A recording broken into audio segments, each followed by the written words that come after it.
Nous sommes mardi 10 mars 2020. Bonjour, bonsoir, chers fidèles de la télévision Renaissance et bienvenue dans ce journal dont voici les principaux titres. 4 dossiers non acceptés selon la CENI. Aucune explication n'a été donnée jusqu'à présent sur ce rejet de candidature. Une période préélectorale qui se caractérise par des violations des droits de l'homme. Cela ressort du rapport de la commission d'enquête des Nations Unies sur le Burundi. 37 militaires, dont 4 officiers arrêtés par la police militaire à l'aéroport international de Bujumbura à leur retour de mission en Somalie. Tout de suite, le développement de ce journal. Encore une fois, bienvenue dans ce journal. 37 militaires qui revenaient de la mission de maintien de la paix en Somalie ont été arrêtés par la police militaire ce dimanche 8 mars à l'aéroport international de Bujumbura. Ils sont tous membres de l'ancienne armée régulière avant l'intégration des mouvements rebelles. Parmi les militaires arrêtés se trouvent 4 officiers, Major Dismas Ndouamongu, Major Yamuremie, capitaine Zenon Gahungu et capitaine Hunzimana. Depuis le début de la crise de 2015, les militaires qui faisaient partie de l'ancienne armée régulière ont été victimes de persécutions. Certains ont été tués, d'autres contraints à fuir et d'autres encore emprisonnés. Page élection à présent, ils ne sont plus que 6 maintenant. Ce sont les candidats à la présidentielle de mai prochain. La Commission électorale nationale indépendante vient en effet de rejeter 4 candidatures. La CENI qualifie les 4 dossiers de non acceptés sans donner d'autres explications. Pierre Claver Kazihissé, président de la CENI.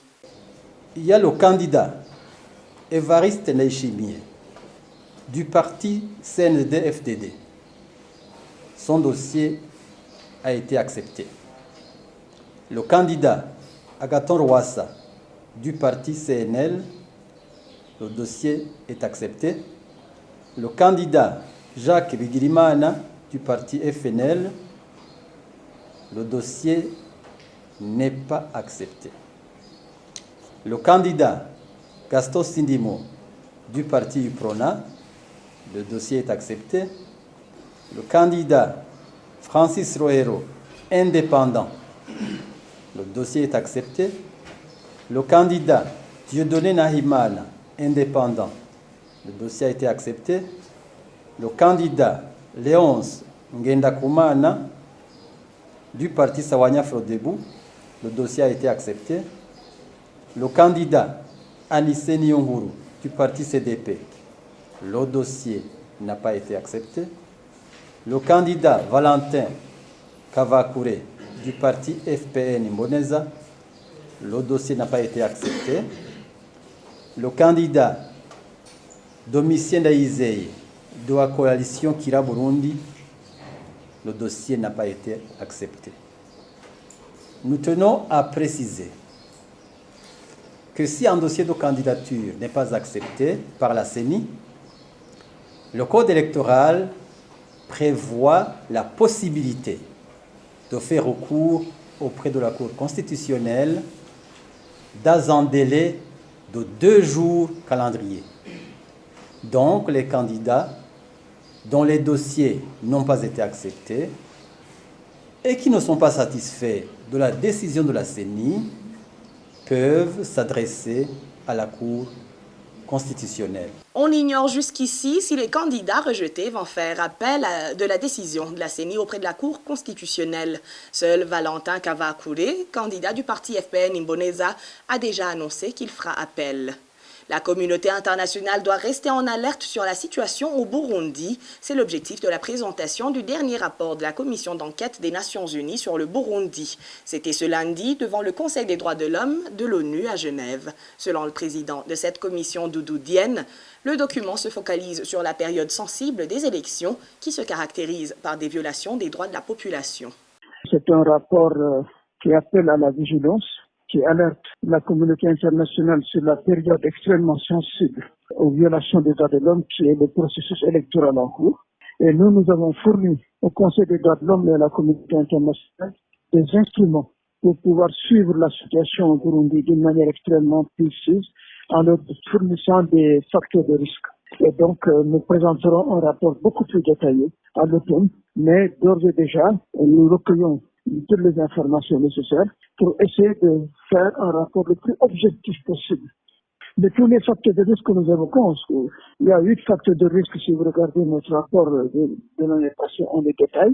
Mais l'essentiel des facteurs de risque, c'est d'abord de signaler la question de l'ouverture de l'espace démocratique, notamment dans le contexte électoral, pour ramener à l'essentiel ces facteurs de risque, et d'alerter donc sur le point essentiel de cette ouverture qui touche à la liberté de la presse, d'information et la capacité des partis d'opposition de pouvoir participer au processus électoral d'une manière libre. Deuxièmement, l'autre facteur qui touche à tout ce qui porte sur la question d'impunité donc de la justice, c'est-à-dire que pour nous, nous signalons que la manière dont ceux qui ont commis des actes de violation grave des droits de l'homme sont punis ou ne le sont pas est un critère important de changement. Un autre facteur aussi qui est extrêmement important, c'est la question des droits économiques et sociaux. Parce que nous pensons que on ne peut pas se limiter seulement aux droits civils et politiques qui sont importants, mais également à l'impact de ces violations des droits de l'homme sur la population. Et donc là aussi, nous essayons de documenter ces éléments d'une manière extrêmement précise. Toujours parlant droits de l'homme, certaines autorités burundaises accusées d'être derrière les tueries et disparitions forcées des femmes depuis 2015. Le Forum pour la conscience et le développement, le FOCODE, pointe du doigt la famille du général Alain-Guillaume Bunyoni, accusé d'avoir commandité l'assassinat de Lydia Nibogora en avril 2018. Pacifique Ninina Hadoué, le président du FOCODE, indique que les enquêtes menées par cette organisation ont prouvé qu'elle a été enlevée sur son lieu de travail à la Régie des Eaux avant qu'elle ne soit retrouvée sans vie dans la zone Kanyosha.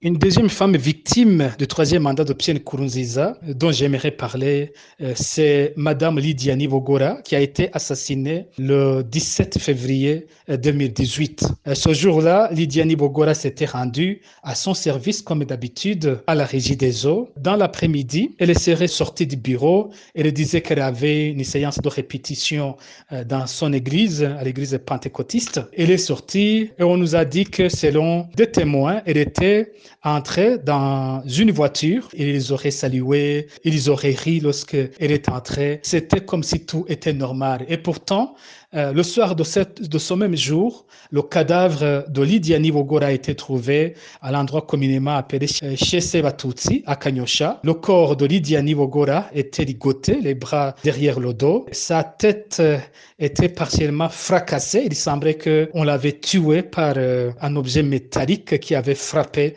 sur sa tête. Dans la suite, il y a eu beaucoup d'informations qui ont circulé, qui semblent impliquer la famille du général Alain-Guillaume Bunyoni dans le meurtre de Lydia Nibogora. Vous savez qu'il y a même une femme qui était amie de Lydia Nibogora et de Madame Bunyoni qui affirme que tout a été commandité par la famille Bunyoni. Cette dame a échappé de justesse à plusieurs tentatives d'assassinat, y compris sur son lieu d'exil en Zambie. Et malheureusement, comme dans tous les autres cas d'assassinat, de crimes commis par le régime, il n'y a pas eu d'enquête. Il n'y a pas eu d'enquête sur l'assassinat de Lydia Nibogora, pas de véritable enquête. Il n'y a aucune poursuite judiciaire sur ce dossier.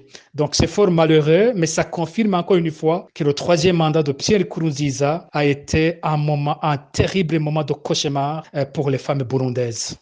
Les 4 reporters du groupe de presse Iwachu totalisent ce mardi 141 jours d'incarcération. Ils ont été condamnés le 30 janvier à 2 ans et demi de prison et une amende d'1 million chacun par le tribunal de grande instance de Bubanza. Leur chauffeur a été acquitté. Le siège était constitué de Parfait Muvunyi comme son président, Irui Tonze Eric et Kaneza Clarisse, en même temps la présidente de grande instance de Bubanza. Le substitut du procureur à Bubanza, Nami Kebio Jean-Marie Vianney, leur avait requis une peine d'emprisonnement de 15 ans. Pour rappel, ils ont été arrêtés le 22 octobre dernier à Bubanza quand ils se rendaient en commune Musigati pour un reportage sur les affrontements qui opposaient les rebelles et les forces de l'ordre. Christine Kamikazi, Agnès Ndiroussa, Terence Modzenzi et Jida Delimana sont accusés de tentative d'atteinte à la sécurité intérieure de l'État. 2 banques pour soutenir les femmes burundaises sont en vue. Le président Pierre Nkurunziza a annoncé l'ouverture d'une banque des capitaux pour les jeunes filles et une banque chargée du développement de la femme dans un proche avenir. Pierre Nkurunziza l'a déclaré ce lundi à l'occasion de la Journée internationale des droits de la femme.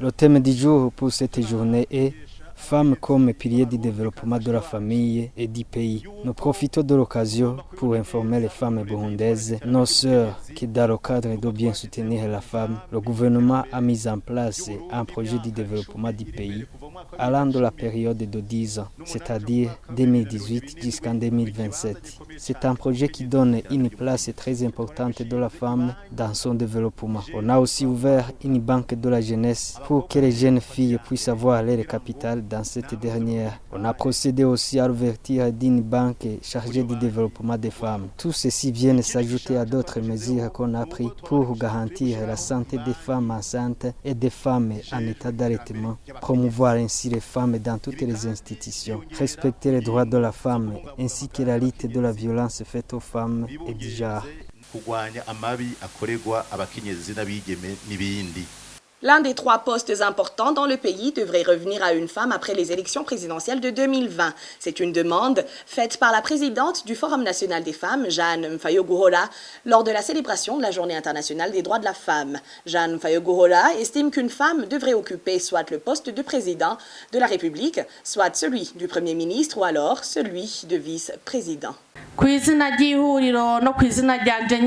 Au nom du Forum des femmes et au nom de moi-même, c'est un bon moment de vous souhaiter une bonne fête internationale des droits des femmes. Qu'elle vous soit une bonne fête d'évaluation de ce que vous avez réalisé l'année passée. Aujourd'hui, le monde entier célèbre la Journée internationale des droits de la femme. Nous célébrons cette journée avec le thème comme « Lève-nous pour la protection des droits de la femme ». Par ce thème, nous demandons à toute la population burundaise et notamment ceux qui prennent des décisions que le droit de la femme ne peut pas être développé par la femme elle-même, mais qu'on met la force ensemble, chacun dans ses fonctions, qu'il contribue au développement des droits de la femme. C'est la femme qui est le pilier du développement de la famille et du pays. Nous pouvons alors laisser les paroles pour se mettre au travail.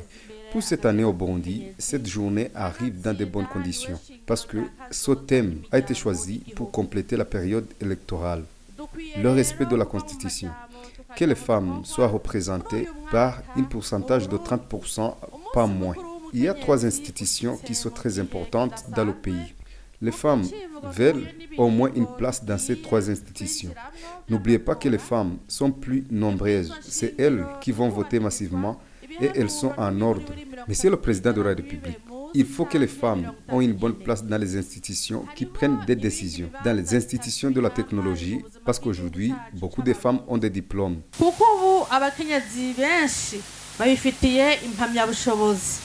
Et hors de nos frontières, face au coronavirus, l'Italie étend ses mesures d'isolement à tout son territoire.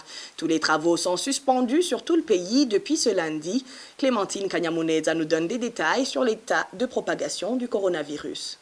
Près de 115 000 personnes atteintes du coronavirus dans le monde et 4 000 personnes décédées. 105 pays ont été déjà affectés par ce virus. Certains plus que les autres, comme la Chine, où ce virus a apparu pour la première fois, avec plus de 80 575 cas, dont 3 042 décès. L'Italie est le foyer de ce virus en Europe, avec 7 375 personnes affectées et plus de 366 décédés. Le coronavirus a gagné du terrain. L'Afrique n'a pas été épargnée. L'Égypte recense 49 personnes contaminées et l'Algérie en compte plus de 19 et autres pays africains qui sont contaminés. Les conséquences de cette épidémie sont nombreuses. Par exemple, certains aéroports au monde ne fonctionnent pas comme il faut et beaucoup d'autres conséquences. Le Burundi n'a recensé aucun cas jusqu'ici, mais le pays a pris des dispositions pour se protéger contre ce virus, comme la réquisition de l'hôtel sur cette d'une île pour en faire un centre de mise en quarantaine des passagers en provenance des pays touchés.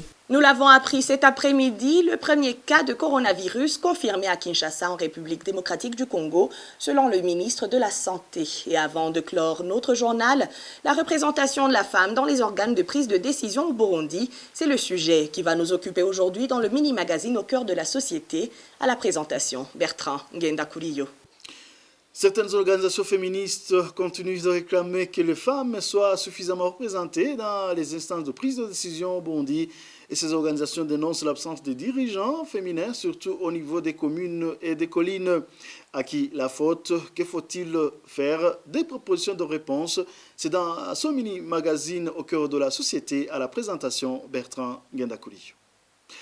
Au Burundi, comme à l'étranger, dans la représentation burundaise, la femme burundaise n'est pas assez présente dans les organes de prise de décision.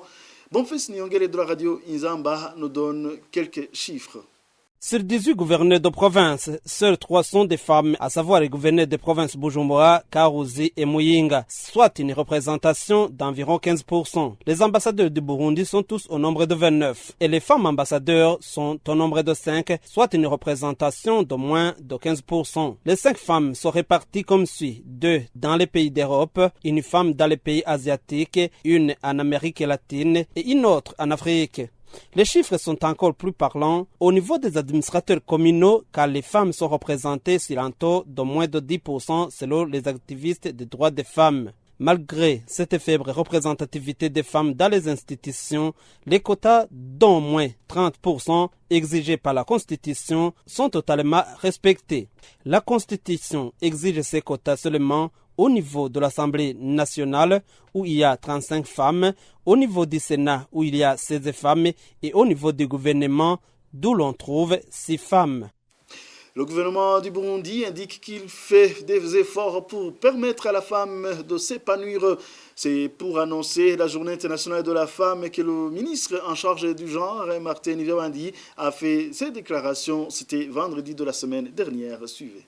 Le gouvernement du Burundi a déjà mis en place des mécanismes chargés de la protection et de la promotion des droits de la femme, adopté des politiques et stratégies favorables à la promotion des droits de la femme, a créé un cadre légal favorable à la promotion des droits des femmes par l'adoption de nouvelles lois et la révision de celles contenant des dispositions discriminatoires et enfin a accru le taux de représentativité des femmes dans les instances de prise de décision à tous les niveaux. Même si les quotas exigés par la Constitution sont respectés, la présidente du mouvement des femmes et des filles pour la paix et la sécurité estime que le gouvernement du Burundi ne s'est pas suffisamment impliqué dans le développement de la femme. Pour Marie-Louise Balichako, la femme burundaise devrait occuper les meilleurs postes, même au niveau de l'administration de base. Suivez. À la fin de la signature des accords d'Arusha, ils ont adopté une disposition qu'ils ont intégrée dans la constitution qui a suivi, disant que les femmes seront représentées au moins à 30% dans toutes les instances de prise de décision. C'est une très bonne chose, ce n'était pas suffisant, parce qu'on parle de 30% alors que les femmes sont à 52%, mais c'était déjà quelque chose. Mais même ces 30%, en 2018, on en était encore à 18%. Pour vous dire qu'on n'y est pas encore. La question majeure, c'est que les dirigeants y croient. Les dirigeants le disent. Les dirigeants prennent les décisions, les résolutions, adoptent des instruments à cet effet. Il y en a beaucoup et ils sont tous très bien, mais le problème, c'est la mise en application. Et c'est la mise en application qui manque et c'est là où on voit que vraiment la volonté politique n'y est pas. Il faut aussi que les hommes acceptent de marcher avec nous, de prendre la question en main avec nous. C'est ainsi seulement que nous pourrons arriver au résultat que nous voulons. Ce n'est pas une question qui concerne seulement les femmes, ce n'est pas une question qui concerne seulement les filles, et ce n'est pas une question d'intérêt pour les femmes et les filles seulement, c'est une question d'intérêt pour la famille, pour la communauté, pour la société, pour la nation. De son côté, l'ancien président de la République, Domitien Ndayizeye, indique qu'il appartient plutôt aux femmes de s'intéresser à la politique au lieu de se lamenter. Pour ce candidat aux prochaines présidentielles, les femmes burundaises ne devraient pas se considérer comme des minorités. Moi, je parle d'un axiome, un constat que les femmes sont plus nombreuses que les hommes.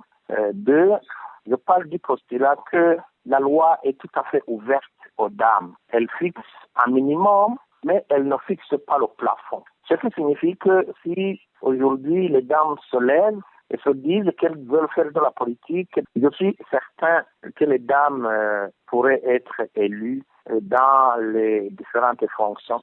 Donc, mon appel est de demander aux dames de s'intéresser beaucoup plus à la politique, de créer des partis politiques, de se faire élire dans les différents organes des partis politiques. Et je suis sûr qu'une fois les dames nombreuses au sein de ces partis politiques, elles pourraient jouer un rôle et personne ne pourrait les en empêcher dès lors qu'elles sont majoritaires et qu'elles veulent faire de la politique. Deux, je voudrais faire remarquer aux dames que exiger les dames de se faire élire, etc., à des pourcentages minimaux, les marginalisent quelque peu, comme si elles faisaient partie des minorités. Ce ne sont pas des minorités, les dames, c'est plutôt une majorité qui doit s'affirmer au niveau de la société. Moi, je les encourage plutôt à être plus actives, plutôt qu'à se comporter en victime pour des choses qu'elles peuvent obtenir d'elles-mêmes. Merci à Bertrand Ngenda Kurio et c'est par ici que s'achève notre journal. Merci à toute l'équipe de production et à vous tous qui l'avez suivi. Au revoir.